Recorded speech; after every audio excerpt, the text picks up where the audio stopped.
datas, até hoje proposital para essas pessoas chegam. É a nossa sétima mesa, né? E se a gente entender que a mesa de ontem, no meio do dia, que não estava prevista, mas que aconteceu, foi uma mesa, aliás, belíssima para a casa cheia. E a mesa de hoje é sobre a poética do real maravilhoso ou a lógica do outro sentido.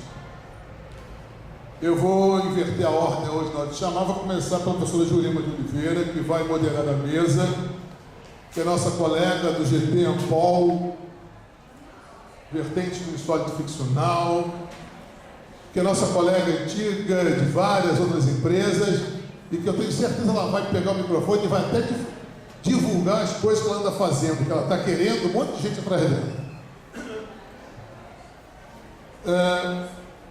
Como conferencista convidada, e que na nossa listagem a gente contou como estrangeiro, depois a gente explica isso, está a professora Helena Cristina Palmeiro Gonçalves, que é titular da UFRJ, mas que é cubana de nascença, né? E que é uma pessoa com quem eu tenho travado bastante contato sobre essa discussão do realismo maravilhoso, essa discussão das vertentes do fantástico.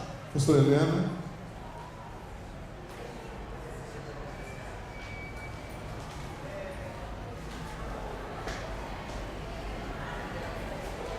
E para fazer o contraponto, também uma colega do nosso GT da Ampol, colega de um dos meus momentos, a professora Regina da Costa da Silveira, que é da Uniriter, Porto Alegre. Eu vou passar para a professora Jurema, vou mudar de lugar. A professora Jurema, então, apresenta as colegas e conduz a discussão.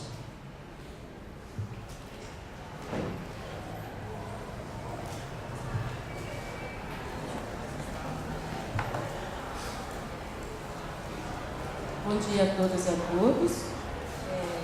É um prazer coordenar esta mesa. Eu quero convidar a professora Helena Cristina Palmeiro Gonçalves, da UFRJ. Ela é professora titular de Literaturas Pan-Americanas, Departamento de Letras Neolatinas da Universidade do Rio de Janeiro, UFRJ. Doutora em Ciências Filosóficas pela Universidade Central de Las Vilas, Cuba.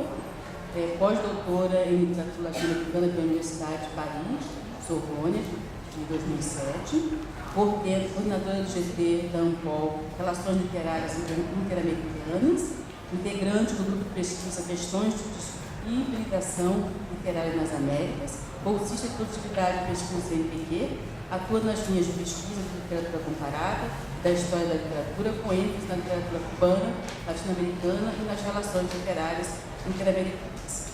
Passo a palavra para a senhora. O microfone está ligado? Deve estar desligado.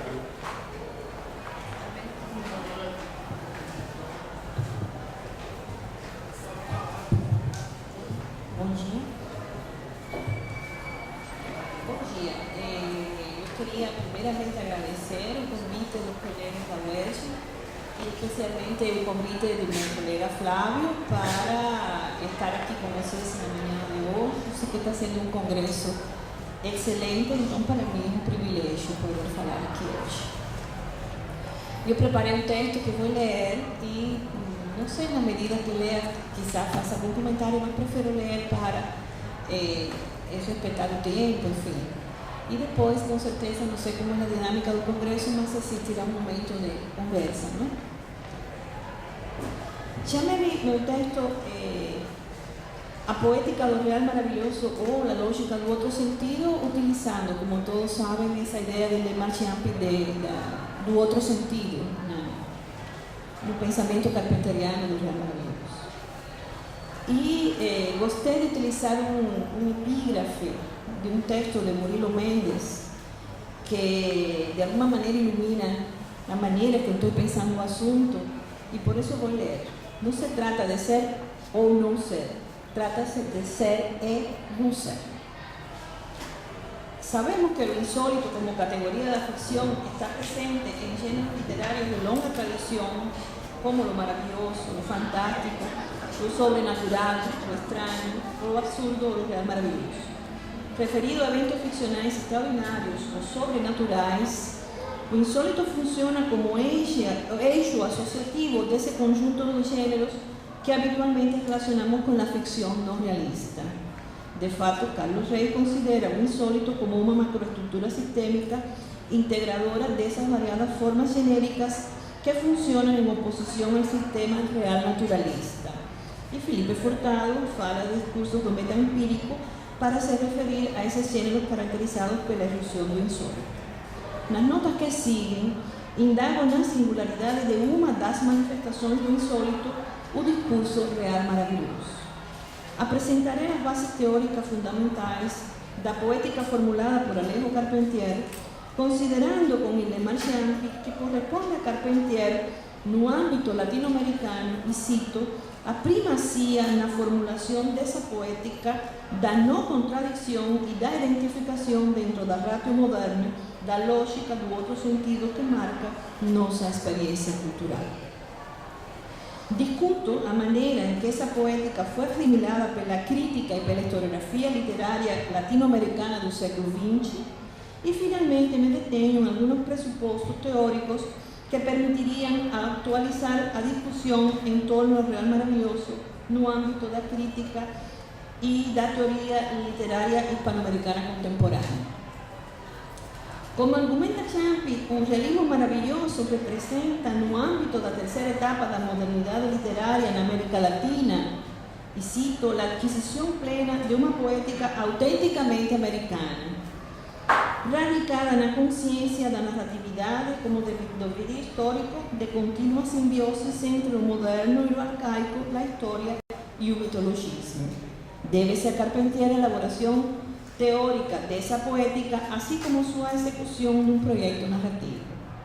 Enunciada pela primeira vez em 1948, em um ensaio publicado em El Nacional da Venezuela, e transformada no ano seguinte no prólogo do seu segundo romance, El Reino deste Mundo, o Real Maravilhoso deve ser visto como uma poética em permanente elaboração dentro do sistema poético carpenteriano.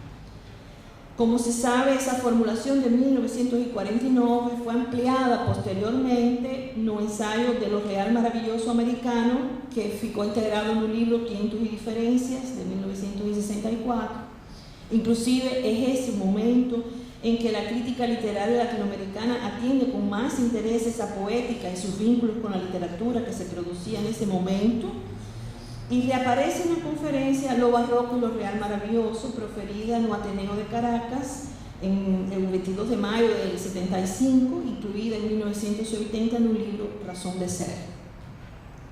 Ensaio no qual o escritor articula sua ideia de realismo maravilhoso e sua concepção barroca a uma teoria geral da cultura latino-americana. Ou seja, parto em princípio que pensar na poética do Real Maravilhoso não deve se circunscrever ao ensaio do ano 49, como é muito frequente na crítica. A gente precisaria repassar todo esse ensaísmo carpenteriano em que a poética volta e a teorização, enfim, quando ela se articula, como se desdobra em outros problemas. No prólogo do Reino deste Mundo, Carpentier evoca as experiências de uma viagem que realizara a Haití em 1943 e a maneira em que o sortilégio do país caribenho lhe revelara a presença do Real Maravilhoso em estado natural, em oposição à maravilha forjada falsamente pelo surrealismo europeu. Carpentier tinha convivido com os surrealistas franceses, tinha escrito algum texto iluminado pela proposta surrealista. Estou pensando naqueles contos inéditos, ou El Estudiante, que foi publicado póstumamente, que são algumas experiências surrealistas desses anos 20 e 30 de Carpentier, e vivia uma profunda crise como movimento quando realiza a viagem a Haití e enuncia sua teoria. De retorno à América, o escritor, como outros escritores que voltavam nessa época da Europa, se submergia na busca de uma consciência americana, num esforço por desentranhar as origens da história e dos seres latino-americanos e fundar com eles uma literatura própria desvinculada dos séculos europeus. No texto do prólogo podemos acompanhar as primeiras definições. E cito Carpentier. Lo maravilloso comienza a serlo de manera inequívoca cuando surge de una inesperada alteración de la realidad, el milagro, de una revelación privilegiada de la realidad, de una iluminación inhabitual o singularmente favorecedora de las inadvertidas riquezas de la realidad, de una ampliación de las escalas y categorías de la realidad, percibidas con particular intensidad en virtud de una exaltación del espíritu que lo conduce a un modo de estado límite. Para empezar, la sensación de lo maravilloso presupone un efecto. Como puede ser apreciado, Carpentier postula a posibilidades de una sobrerealidad, una realidad anexada a la realidad ordinaria y empírica, más o menos aprensible por aquel que tiene fe, que acredita. Cabe observar en esas palabras la presencia de dos niveles de definición do real maravilloso. De una parte, este podría definirse pelo modo de percepción do sujeto, de outra, pela relación da obra literaria con los constituintes maravillosos da realidade americana. Champ observa essa duplicidade e explica. A série de verbos que designan os modos de manifestação do maravilhoso pode ser dividida em dois grupos. No primeiro, inclui-se alterar e ampliar, que denotam uma operação modificadora do objeto real. No segundo, revelar, iluminar, percibir, que implicam uma operação mimética da realidade. De um lado, lo maravilhoso aparece como produto da percepção deformadora do sujeito. De outro, aparece como um componente da realidade. Os pontos de vista fenomenológico e ontológico se ven entrelazados de tal sorte que se resolve a contradição aparente entre deformar e mostrar. Ou seja, que já na primeira formulação carpenteriana do real maravilhoso é possível verificar a vontade do escritor de integrar duas operações da representação que habitualmente o discurso logocêntrico coloca como opostas.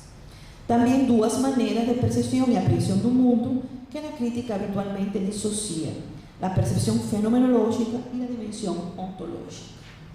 Essa maneira de colocar o conceito harmonizando contrários afirma desde esse momento inaugural o interesse do escritor em colocar seu discurso numa lógica outra, descentrada e à margem da lógica binária ocidental, que é o conceito que sostenho neste ensaio. Outro elemento que merece ser sublinhado nesta primeira formulação carpenteriana do real maravilhoso está referido à dimensão histórica que o escritor confiere a sua poética. Para Carpentier, o real maravilhoso não é somente uma qualidade da natureza americana, é um modo de apreensão artística do escritor latino-americano, mas também uma qualidade da nossa história e sua complexa trama. E cito: pisaba yo una tierra donde millares de hombres ansiosos de libertad creyeron en los poderes licantrópicos de Macandal a punto de que esa fe colectiva produjera un milagro el día de su ejecución. Conocía yo la historia, bueno, voy a extender una cita que todos conocen del prólogo del Reino de este Mundo, ¿verdad? Está refiriéndose al problema de la historia americana. Y un último elemento que cabe resalvar en ese texto inaugural de la poética carpenteriana tiene a ver con la abrangência do conceito. Si consideramos que un mundo encontrado en Haití se convierte para Carpentier en una metonimia da América. Y ahí cito aquel momento en que le fala, pero pensaba además que esa presencia y vigencia de lo real maravilloso no era privilegio único de Haití, sino patrimonio de la América entera, donde todavía no se ha terminado de establecer, por ejemplo, un recuento de cosmogonías. Lo maravilloso se encuentra a cada paso, y bueno, esa cita que también todos conocen, no quiero aburrir mucho volviendo sobre un texto que con seguridad todos han leído. Nos ensayos posteriores, ese texto programático, Carpentier volta sobre esas esencias, integrando de forma cada vez más orgánica su poética escritural con una concepción geral da historia y da cultura latinoamericanas. No ensayo de lo real maravilloso americano, Carpentier incorpora las ideas do ensayo anterior à perspectiva comparativa do deslocamento e do olhar viajante e, en lo barroco e lo real maravilloso, articula sua percepção do real maravilhoso a uma concepção do barroco como noção transhistórica. Neste último texto, Carpentier insiste na conceitualização do insólito, do maravilhoso e do real maravilhoso da seguinte maneira: lo extraordinario no es bello ni hermoso por fuerza, ni es bello ni es feo, es más que nada asombroso por lo insólito. Todo lo insólito, todo lo asombroso, todo lo que se sabe de las normas las normas establecidas es maravilloso. Ahora bien, yo hablo de lo real maravilloso al referirme a ciertos hechos sucedidos en América, a ciertas características del paisaje, a ciertos elementos que han nutrido mi obra. e volta mais uma vez a colocar o real maravilhoso como forma de apreensão estética da paisagem e da história americana. Y cito a Carpentier: lo real maravilloso, en cambio, que yo defiendo, es lo real maravilloso nuestro. Es el que encontramos en estado bruto, latente, omnipresente en todo lo latinoamericano. Aquí lo insólito es cotidiano, siempre fue cotidiano. Los libros de Cabrera se escribieron en Europa, pero se vivieron en América.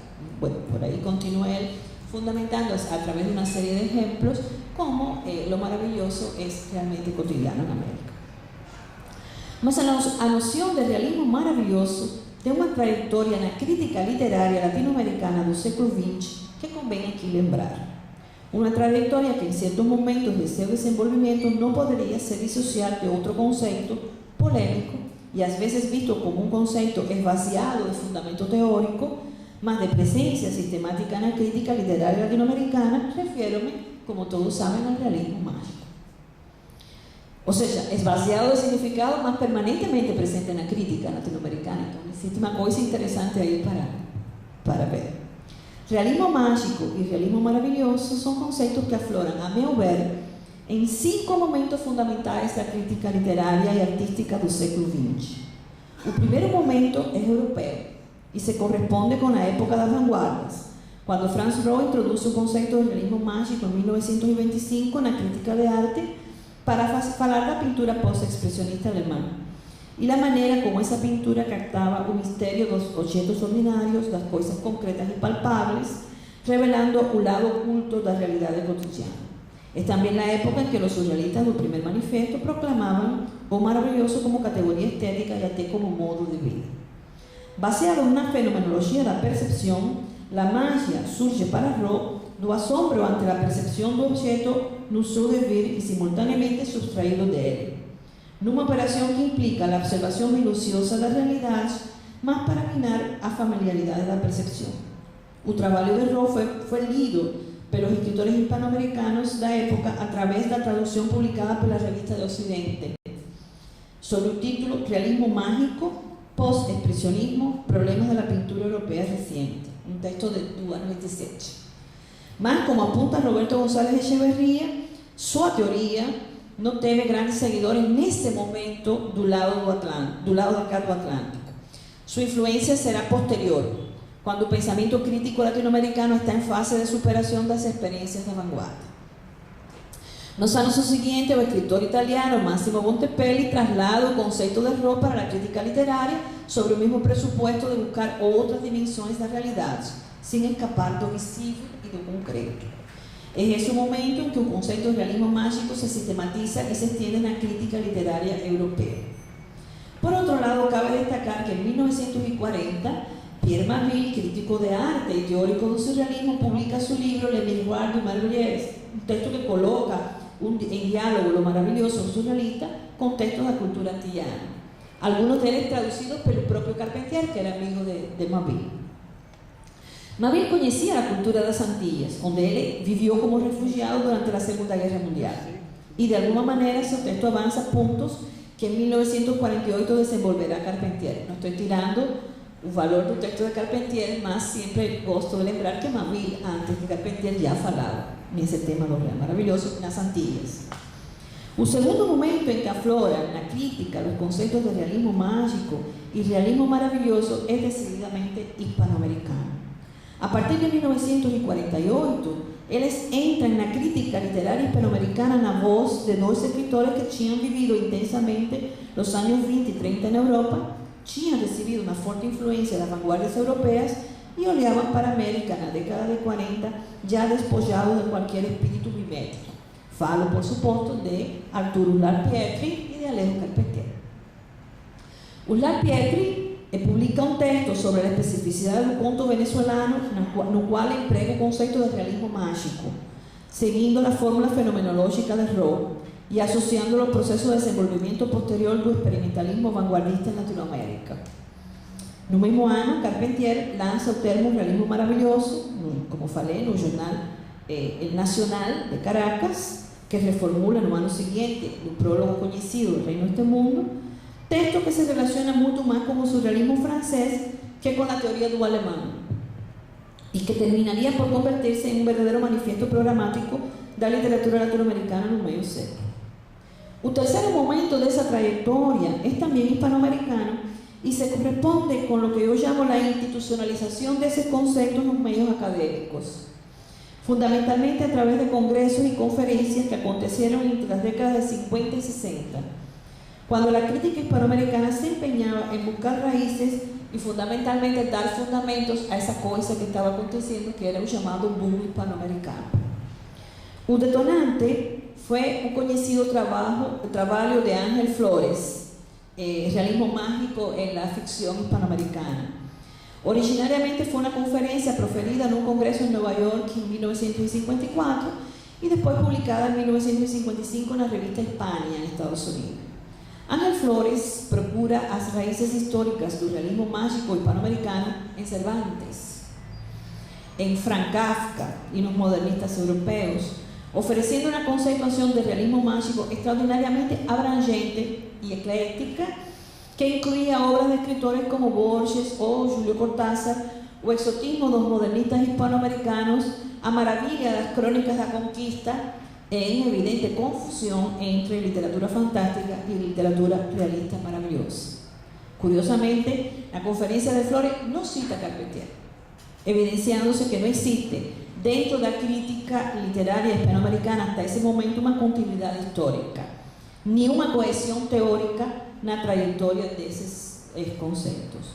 Como afirma González Echeverría, y cito, no hay una verdadera relación de continuidad entre esos tres momentos. Estoy hablando de la década de 50 y 60.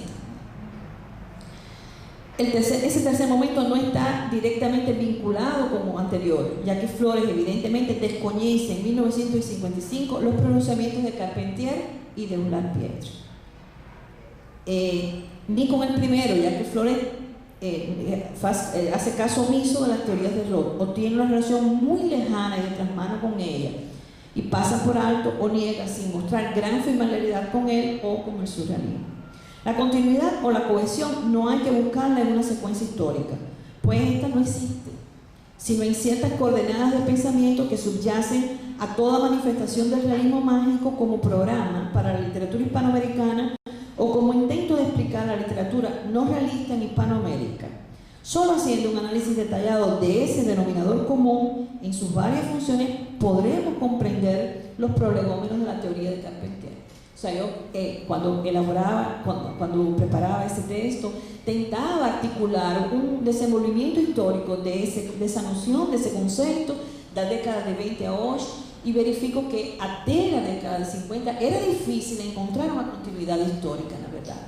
Existían duas fontes europeas y esa continuidad se quebraba, ¿no?, en el discurso crítico latinoamericano. Otro texto de la década de 60, de habitual referencia cuando se fala de la trayectoria del realismo mágico o del realismo maravilloso, es un artículo de Luis Leal, El realismo mágico en la literatura hispanoamericana. Un texto que problematiza incisivamente con Flores, al tiempo en que también resgata sus postulados principales.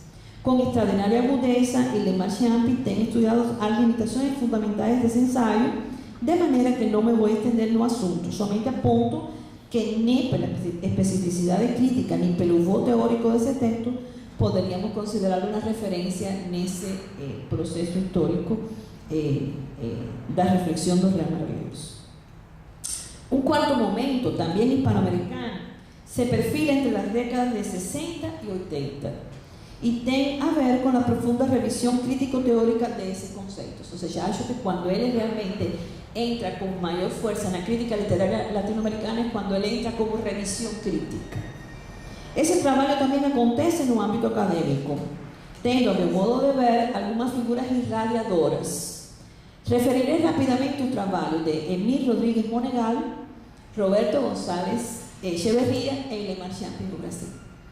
En 1973, Emil Rodríguez Monegal, convidado de honra do 16º Congresso do Instituto Internacional Ibero-Americano celebrado em Michigan, explica ampliamente aos participantes sobre a necessidade de revisar a maneira em que o termo realismo mágico estava sendo explorado pela crítica literária no momento. O crítico uruguaio mostrava uma grande reserva como conceito, por su esvaziamiento teórico y por la manera en que muy ligeramente se usaba para caracterizar la literatura do boom. Prácticamente convidaba a banir ese conceito da crítica literaria latinoamericana. No mesmo congresso, Roberto González Echevarría apresenta suas considerações sobre o tema numa versão abreviada do que depois seria esse fabuloso ensaio Isla a su vuelo fugitivo, publicado en el 74. Su posicionamiento es radical en las siguientes palabras. Me refiero aquí al realismo mágico como concepto crítico, utilizando la terminología de René Welleck, no a la literatura que algunos, un poco a la ligera, han dado en llamar mágico realista. Y si intento aclarar de una vez por todas los orígenes del concepto, no lo hago con el propósito de dar con la verdadera ortodoxia mágico realista. Lo que merece preservarse del realismo mágico no es lo central del concepto, pues como se verá, esto es un vacío teórico, en realidad una nulidad histórica, sino sus reflejos, que son síntomas de una problemática mucho más relevante en la historia de las letras y de las ideas en Hispanoamérica: el dilema de la ubicación de América en la historia universal. Paréceme de extraordinaria importancia esa colocación de Roberto. O sea, lo interesante no sería una definición teórica, más su funcionamiento de ese concepto en ese momento. Esa visión abrangente de González Echeverría recoloca un concepto além de cualquier filiación a una escuela o tendencia literaria, léase la literatura del mundo, para proceder a un análisis estrictamente teórico-crítica. Desde esa posición, un profesor cubano reconoce dos vertentes do que ele llama realismo mágico num sentido abrangente y geral. Una que surge de Ro y se continúa en América Latina con Ullar Pietri, a vertente fenomenológica de apego al sistema de oposiciones binarias y que sería la que a crítica identificaba propiamente como un realismo mágico, y otra de ascendencia surrealista, ontológica, afín al descentramiento spengleriano, la de Carpentier, reconocible en un realismo maravilloso. Partiendo de esa distinción, Echeverría asume una profunda y sincera crítica da poética carpenteriana, distinguiendo sus innegables valores culturológicos y su grande limitación teórica: confundir planos, atribuyendo a la literatura realidad objetiva y vínculo directo con una supuesta realidad trascendente, a naturaleza americana, a historia, a conciencia hispanoamericana. También cuestiona el presupuesto de que lo maravilloso sea una cualidad limitada a América, alertando sobre las consecuencias de una posible interpretación descontextualizada de la poética carpenteriana. Y cito: suponer que lo maravilloso existe solamente en América es adoptar una falsa perspectiva europea, porque solo desde otra perspectiva podemos descubrir la alteridad, la diferencia. Lo mismo, visto desde dentro, es homogéneo, es liso, sin aristas, sin diferencias. Toda maravilla es una distanciación, es una separación.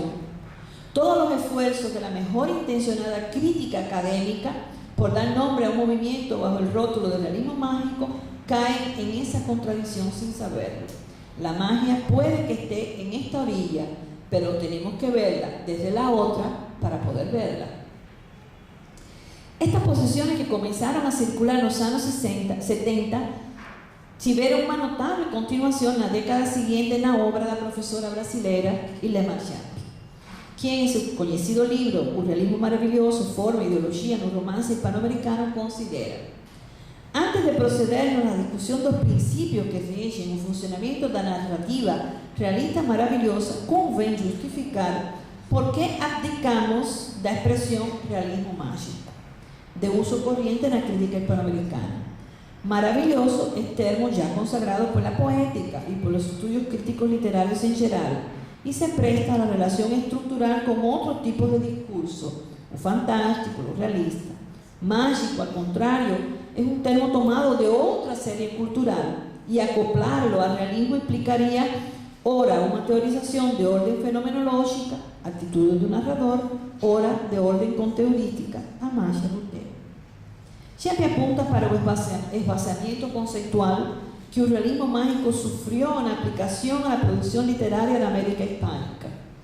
Após examinar criticamente los conceptos de mágico, fantástico y maravilloso y discutir detalladamente las oscilaciones conceptuales entre realismo mágico y realismo maravilloso, la autora evidencia que, a diferencia de mágico, o termo maravilhoso apresenta vantagens de ordem lexical, poética e histórica para significar a nova modalidade narrativa realista hispano-americana. E seguidamente explica de maneira convincente suas razões, convidando a discutir a noção como um fenômeno da totalidade da linguagem poética, não só como problema temático. Nesse sentido, o estudo do conceito no livro discurre por 3 grandes tópicos: as relações pragmáticas, as relações semânticas e as implicações ideológico-discursivas no texto realista maravilhoso. Era a primeira vez que se trabalhava dessa maneira o discurso realista maravilhoso. Ou seja, em todos os níveis do texto. O trabalho de Ciampi, focado rigorosamente no campo da poética, não prescinde do ideológico. Al demostrar que el realismo maravilloso implica precisamente una ideología de América, la estudiosa se coloca no centro do debate sobre la identidad continental. Por ese camino fica evidente, como afirma Monegal, que la profesora Ilemar no interesa definir un realismo maravilloso apenas como un movimiento, una escuela de un dado momento das letras hispanoamericanas, mas como un tipo de discurso que permite determinar as coordenadas de uma cultura, de uma sociedade, de uma linguagem hispano-americana. Visto assim, sua análise configura uma tipologia do discurso narrativo do nosso universo cultural que pode ser aplicado a outros discursos de outras épocas dentro da nossa história literária. Esse apontamento de Rodríguez Monegal parece-me da maior importância para acompanhar a trajetória que estou tentando fazer muito rapidamente do conceito real maravilhoso no discurso crítico e teórico literário latino-americano. 2 anos que siguen a la publicación de Ciampi. Un discurso crítico que irá se posicionando de manera cada vez más coherente na idea del realismo maravilloso como tipología discursiva y no simplemente como escuela literaria, localizable y circunscrita al mundo de la literatura hispanoamericana. También es valiosa la manera en que Ciampi procede con la crítica de la literatura. La autora piensa lo real maravilloso como una poética integradora de una fenomenología y una ontología, diferentemente de González Echeverrías, que expliqué un poquillo antes, que coloca la poética carpenteriana en una órbita decididamente ontológica. También como una poética conciliadora de procedimientos de representación tradicionalmente vistos como opuestos. Su propia discusión se coloca a la margen de cualquier esencialismo binario, legitimando así a no contradicción como lógica de análisis, una lógica alternativa al pensamiento estructural. No caso de Ciampi es muy interesante la manera que ella como crítica también se coloca no facer crítico. ¿No? Nesse sentido, além de reconhecer a poética descentrada de Carpentier, ela mesma exerce uma crítica descentrada.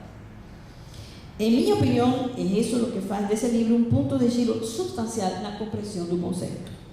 Na última década do século XX e ainda no novo século, o conceito circula de maneira vital e produtiva na crítica literária hispano-americana, no que eu chamaria um quinto momento de presença da poética do real maravilhoso em nossa crítica, na obra de pesquisadores como, por exemplo, Amaril Shanaday, Luis Amor e Wendy Faris, Marianne Brauer. São textos que estou citando da década de 90 e de posteriores a 2000. Autores que resgatan a dinámica no contradictoria da poética carpenteriana, seu lugar teórico-cultural e as bases fundamentales de sua proposta discursiva, mas sem mimetismo crítico, numa verdadeira percepção dialéctica do pensamento de Carpentier.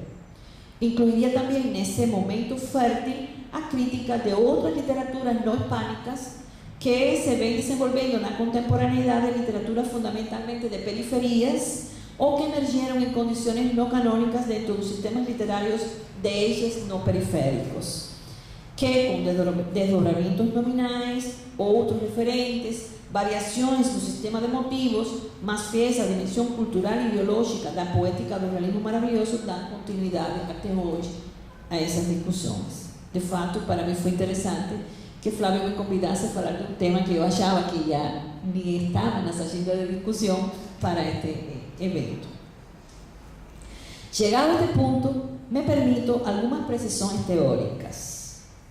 Nestas precisiones coloco o meu posicionamento em torno do conceito e da maneira em que a noção que foi dominante no pensamento moderno latino-americano pudesse ser repensada hoje em outras condições históricas e iluminada por outros paradigmas teóricos.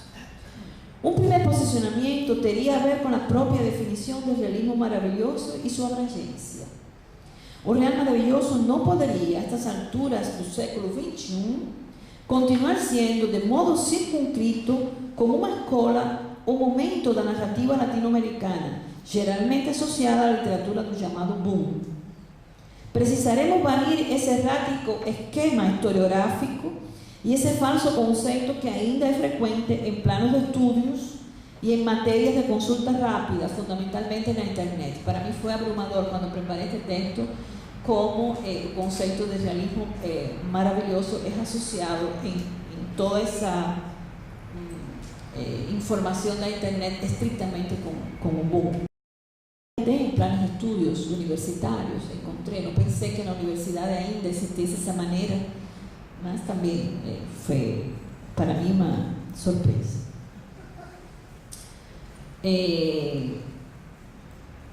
O real maravilhoso não poderia estar à altura do século XXI continuar sendo visto de modo circunscrito. Precisamos banir esse errático esquema historiográfico e esse falso conceito que ainda é frequente nos planos de estudos.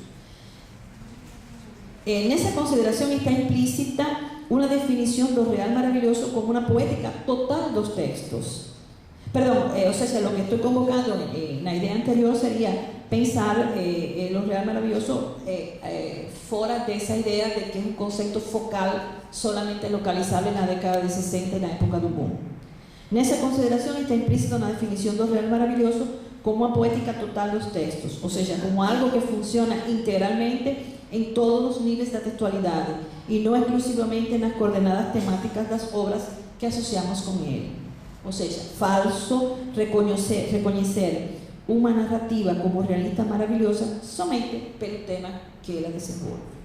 Trata-se de uma poética reconhecível nos diferentes estratos da história e do discurso, nas relações comunicativas que o texto estabelece e, consequentemente, na significação ideológica desses textos. Somente desde esse lugar crítico é possível falar do real maravilhoso como discurso ideológico da América, entendido ideológico como algo que nasce da própria constituição textual das obras literárias, um discurso ideológico que nasce do texto para participar da construção ideológica discursiva disso que chamamos América Latina.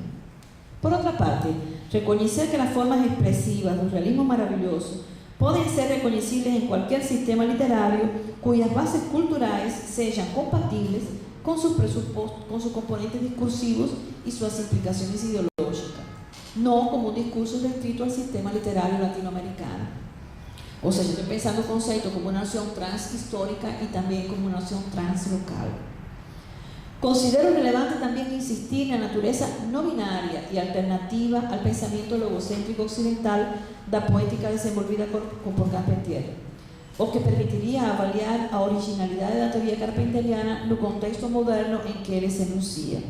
Observemos que se o discurso realista e o discurso maravilhoso se definem no âmbito de uma teoria da representação pela disjunção de termos contrários, a poética do real maravilhoso se define pela conjunção e até conciliação afetiva dessas formas de representação. A chave do que chamamos discurso realista é representar o natural e ordinário, em oposição a lo sobrenatural e extraordinário.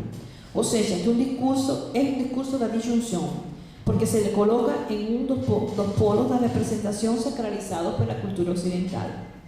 Consequentemente, o discurso realista aposta na legibilidade da mensagem, na coesão, na ordem, apresentando-se como um discurso translúcido e informativo. A palavra do realismo não deixa vácuos para a interpretação, nem permite a ambiguidade comunicativa.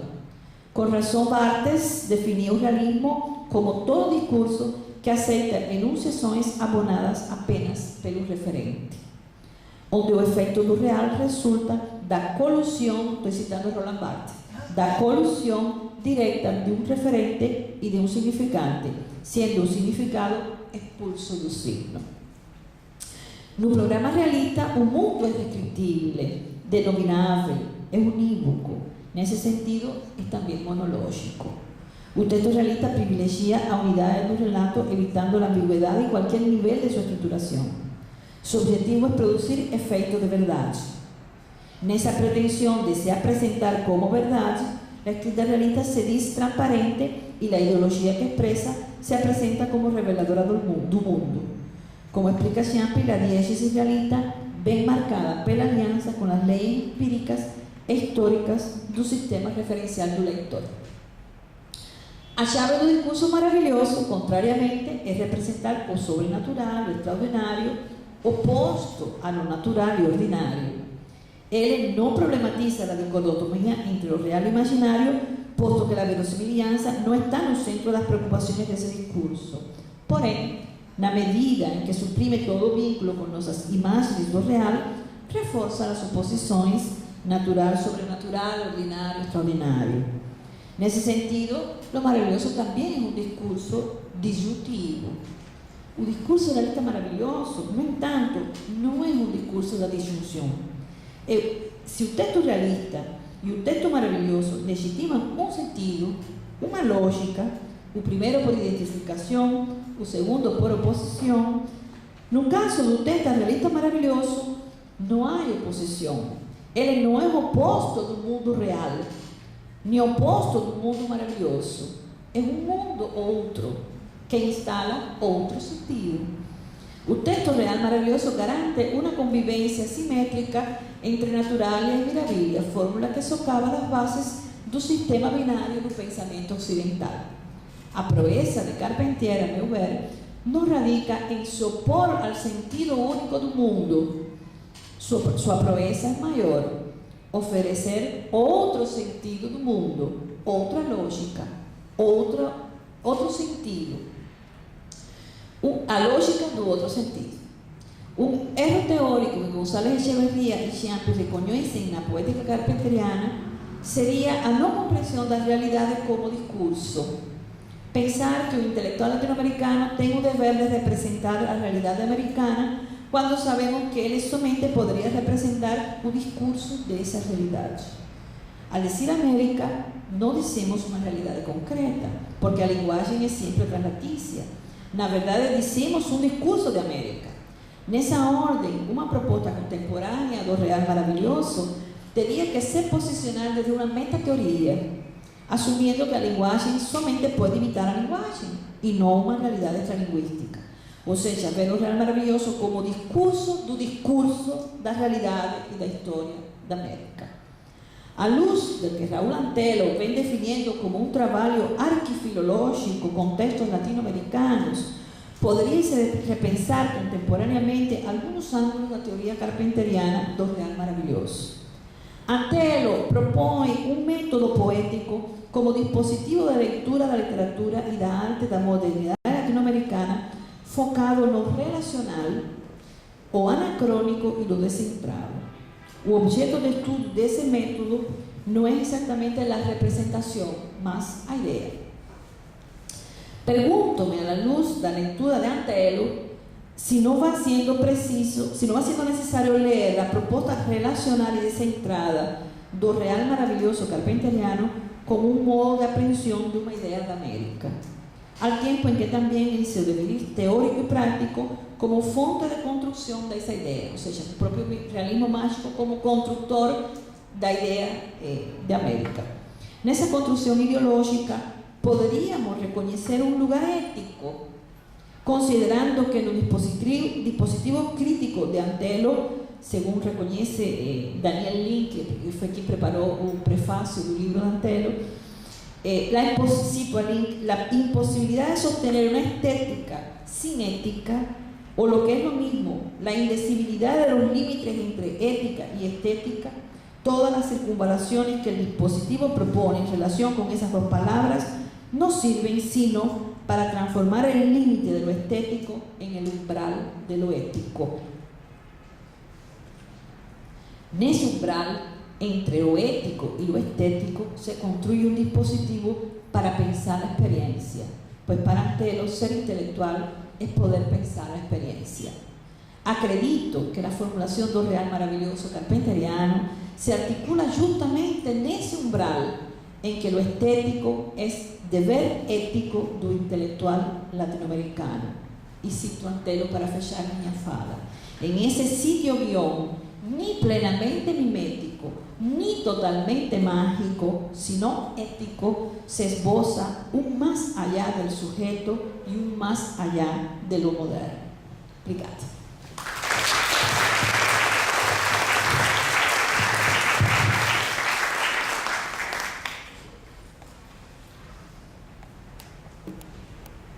Agradecer a professora Helena pela conferência.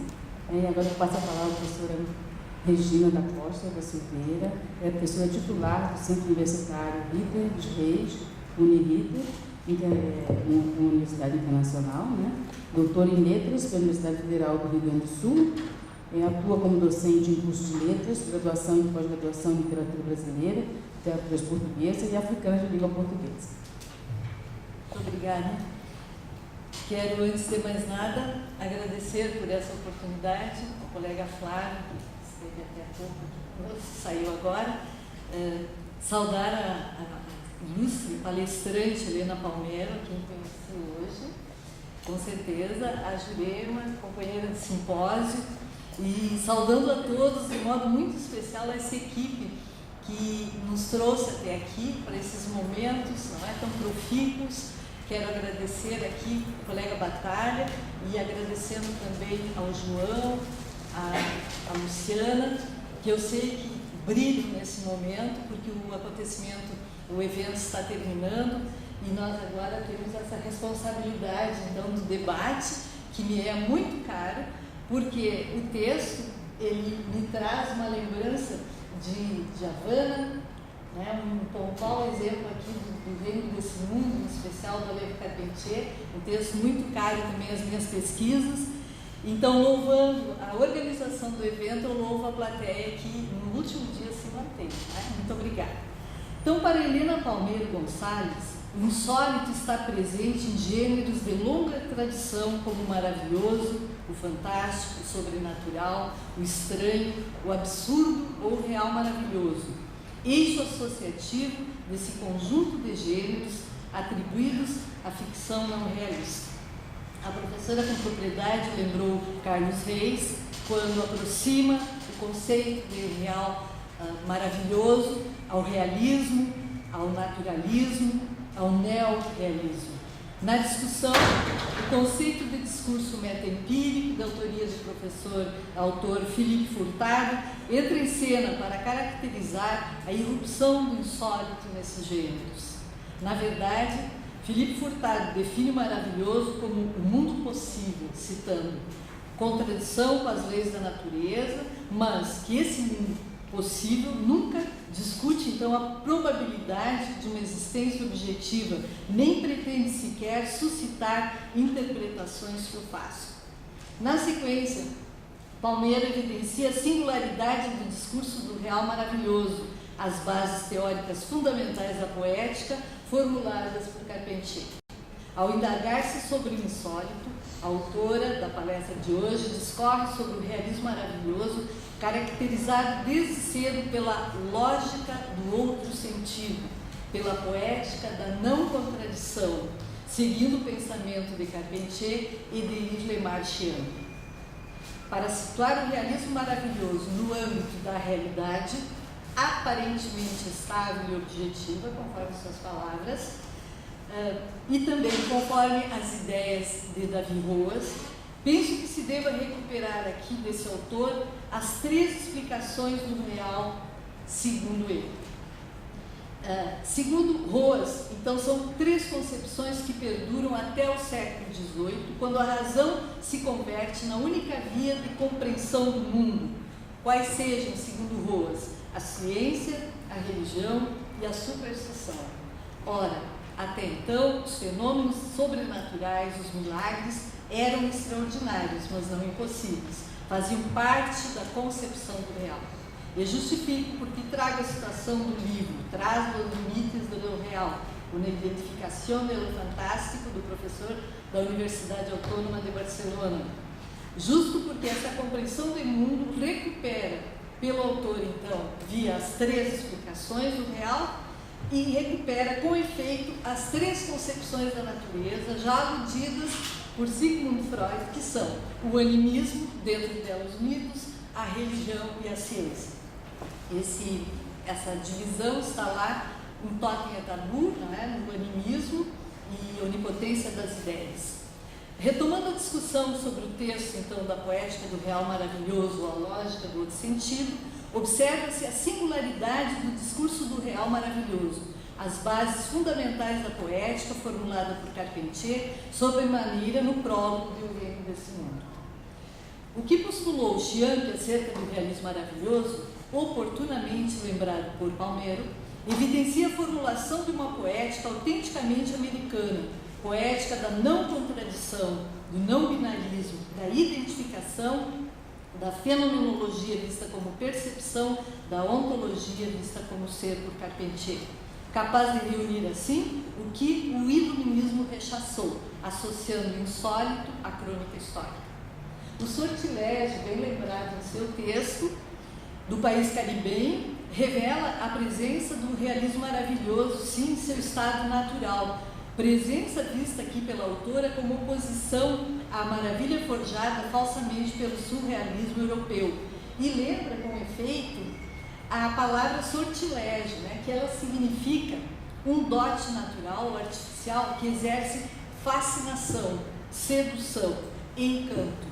O maravilhoso corresponderia, assim, à percepção deformadora do sujeito, mas também é componente da realidade.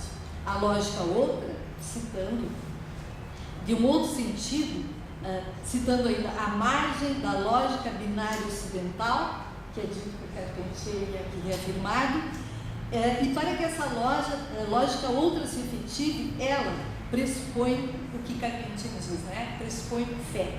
Nesse sentido, é que o romance O Reino desse Mundo evidencia a manifestação do realismo maravilhoso americano na acepção que lhe dá Carpentier, ao dizer que o realismo maravilhoso na América basta estender as mãos. E o realismo maravilhoso literário, afirmou muito oportunamente Palmero, citando, é um discurso literário, não uma escola. Discurso ideológico da América que nasce do texto para participar de uma construção pautada por componentes discursivos. E eu cito agora o que anotei para a sua fala, nesse momento, né? A concepção teórica, ela não se vale por si mesma, mas se sustenta pelo seu funcionamento. Não é? Então, é assim, é muito oportuno, né, que nós, nessa direção, verifiquemos o romance O Reino desse Mundo como uma metonímia da América. E Carpentier escreveu ainda, é preciso nomear as coisas para que as coisas sejam. Eis aqui, então, um ponto em comum, uma proposta que está surgindo agora para uma reflexão que nada ainda está, não é, devidamente colocado como um conceito, afinal é uma discussão de R. Garuba sobre o realismo animista, que diz também, Garuba, que é preciso nomeá-lo no âmbito do continente africano para que assim esse animismo seja. Nessa medida, Carpentier aproxima-se sim da lógica do realismo e do materialismo animista, postulado no século XXI por R. Garuba. E eu tenho uma tradução inédita, então, do que diz Garuba, na revista Nonada, que tem, então, uma tradução de Elisângela Taroco ao final da revista. Nessa medida, então, existe essa aproximação, porque se nós vimos, por exemplo, no angolano Pepetela, ele cita desde o início o termo animismo, né? E com propriedade, dizendo que, por exemplo, em Luege são duas histórias cruzadas, são a história de duas mulheres separadas por 4 séculos de história e unidas na afirmação das suas personalidades, onde a componente cultural joga um papel preponderante, catalisador, tal surrealismo animista, palavras de Pepetela, anunciado por um dos personagens, fosse o diálogo interminável do homem e da natureza. Retomando Carpentier, então agora com apoio da obra Literatura, Consciência Política na América Latina, nessa obra o autor afirma que o conteúdo social pode o romance ter, mas é preciso também um contexto épico. E vejam, para tratar da dimensão épica, adiante Carpentier afirmará que, citando, para o romancista, existe matéria dotada de dimensão épica, onde há rastros humanos, blocos humanos, diferentes e caracterizados, que apresentam, grifos meus, peculiaridades anímicas, psicológicas, de ação coletiva, palavras de Carpentier, distintas de outros blocos humanos. Fecha citação. Desse trecho, destaca a expressão carpenteriana peculiaridades anímicas, em que o adjetivo anímicas, entendido com o sentido de caracterizar os rastros humanos em ação coletiva, remete sim ao texto Explorações do Realismo Animista, que pode vir a ser um motivo de reflexão em torno do animismo que é considerado por Pepetela e agora teorizado por R. Garuba, sul-africano, então, do século XXI. Em síntese, diríamos que nos mapas da literatura latino-americana e do continente africano subsaariano vigoram sim a discussão do realismo mágico, realismo maravilhoso e realismo animista, respectivamente. São hoje expressões postas em mesa de discussão e é cada vez mais crescente a discussão então no meio acadêmico. A proposta então de reflexão que aqui se apresenta hoje emerge justamente de pesquisas. A pesquisa da professora Helena, que vem desde longa data, né, como uma cubana que ela é, e me lembra da visita que eu precisei fazer, professora, na década de 80, a Cuba, onde fiquei mais de um mês pesquisando sobre a lei de Carpentier na Casa de las Américas, né, na Universidade de La Habana. Então, foi uma sugestão ótima do professor em me associar a essa mesa, né? Eu estou muito agradecida e só gostaria então de passar mais um pouco adiante essa discussão, lembrando que Garuba, ele também discute Garcia Marques, ele discute o realismo mágico na sua teoria. E outra possibilidade que eu acrescento aqui é a discussão aqui no Brasil da obra de Mário de Andrade. Por que não? Porque Macunaíma foi publicado em 26, 28, né? E o Reino da Segunda da década de 40. Então nós precisamos elencar, somar a essa discussão Mário de Andrade, que foi citado. Tem uma em Iambaú, perfeito o acréscimo. Então, a mesma década, né, nós temos em 40, ela faz um histórico muito pertinente, uma retrospectiva histórica, que a gente pode situar os brasileiros, os latino-americanos, né, e valorizar a obra de Carpentier sobremaneira. Então, do realismo maravilhoso, contamos hoje com um expressivo número sim, de artigos, conferências, traduções, demonstrando uma fortuna crítica considerável.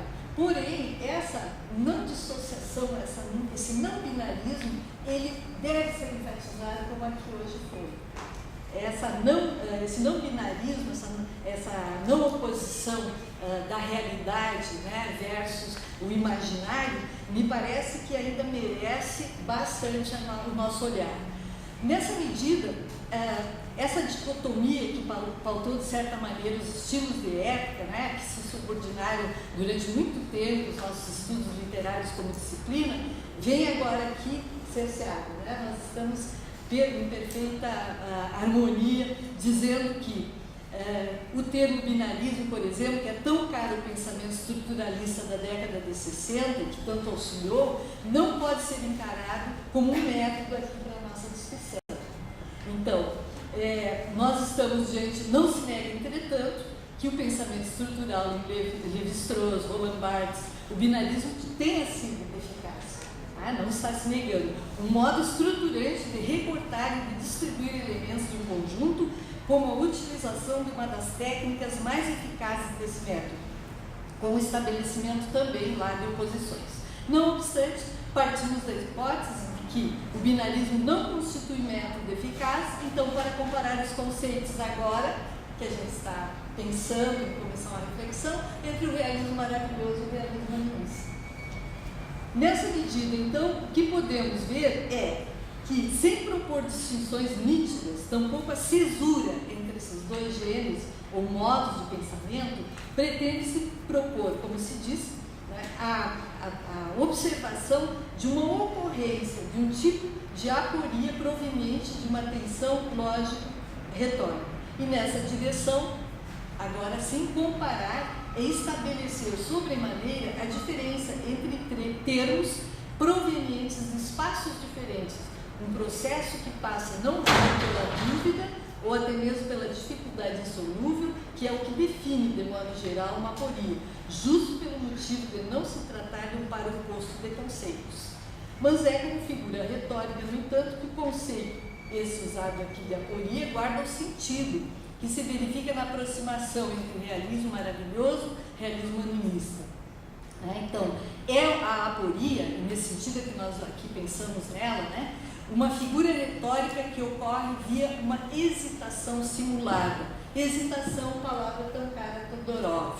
Né? E o fantástico, por sua vez, que é o gênero que abriga o estranho, compartilha estratégias discursivas com os dois conceitos que aqui se constituem, então, a análise. Né? E juntos, fantástico e estranho, inscreve-se sob o guarda-chuva do insólito. Mas são conceitos nem sempre idênticos, como a gente pode, a seguir, verificar. Alguns pesquisadores têm considerado, por exemplo, o realismo maravilhoso como desdobramento do mágico. É o caso da Chiamp, para quem os dois conceitos representam, e eu concordo, né, imagens plurivalentes do real. Teríamos mais discussões, né, que o Davi Roas, por exemplo, na última obra dele, ele disse que o fantástico teria, entre outros, a função de problematizar convicções coletivas. E nisso ele concorda, o Flávio concorda com Roas, quando o Flávio considera o medo ante a subversão de nossas ideias convencionais sobre o real como manifestação discursiva do insólito, o que bem caracterizaria o fantástico.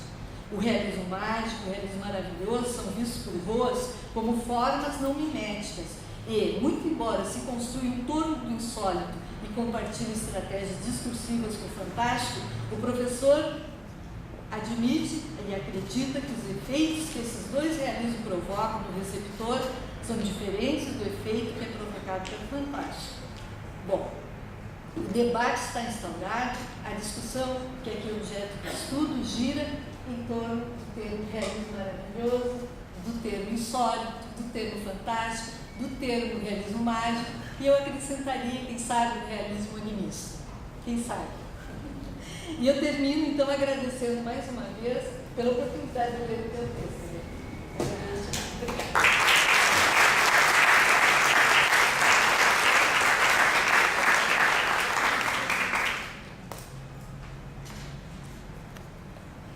Agradecemos a fala da professora Regina, né? Acho que as duas falas dão um excelente debate agora. E passa a palavra para a plateia, né? Da sessão de perguntas.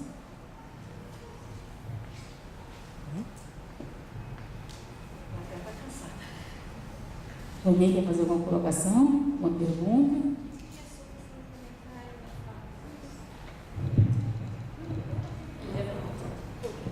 Um comentário muito rápido da fala. Eu agradecer muito sua leitura.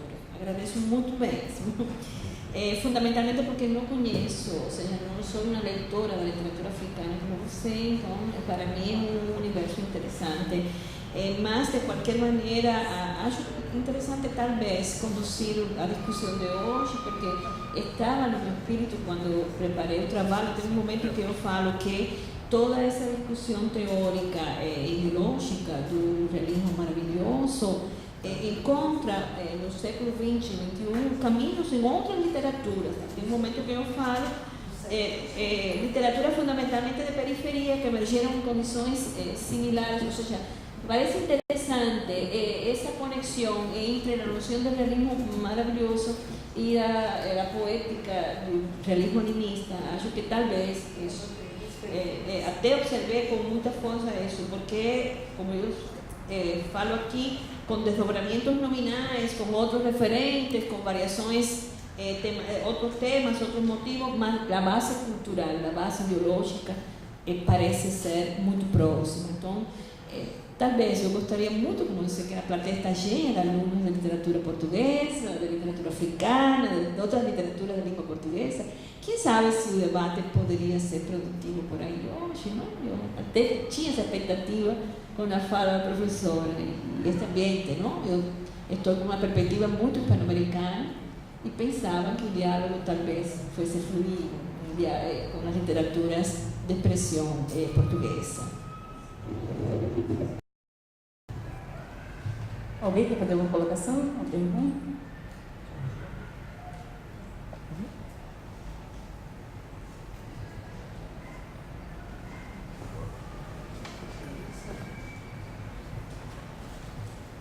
Eu não tenho quase nada para dizer. Apenas pretendia exprimir o meu contentamento por assistir a uma comunicação, uma conferência teórica de elevada qualidade sobre um conjunto de criações literárias que são especificamente oriundas da América Latina, não da Europa, não da América do Norte. Esse conjunto de criações literárias foi aumentando, é hoje conhecido em todo o mundo, é hoje admirado em todo o mundo, e vejo com muito prazer o desenvolvimento de uma construção teórica de elevada qualidade, repito, de que a comunicação de hoje é perfeito exemplo. E desejaria também dizer que isto se enquadra no facto de, ao vir aqui ao Rio de Janeiro, este congresso, eu ter aprendido até agora já imenso e espero ainda vir aprender alguma coisa nas horas que se seguem. E, de facto, quando tiver a oportunidade de ler a letra de forma a comunicação da professora Helena Gonzalez, certamente vou ficar a conhecer muito melhor o realismo maravilhoso do que conheço, que é muito pouco. Muito obrigado por isso, e era apenas isso que eu queria dizer.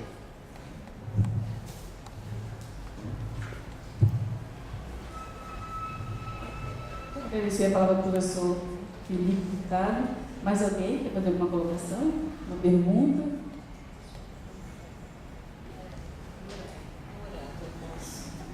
Plateia comportada, essa de hoje. Mais nenhuma pergunta, nenhum comentário?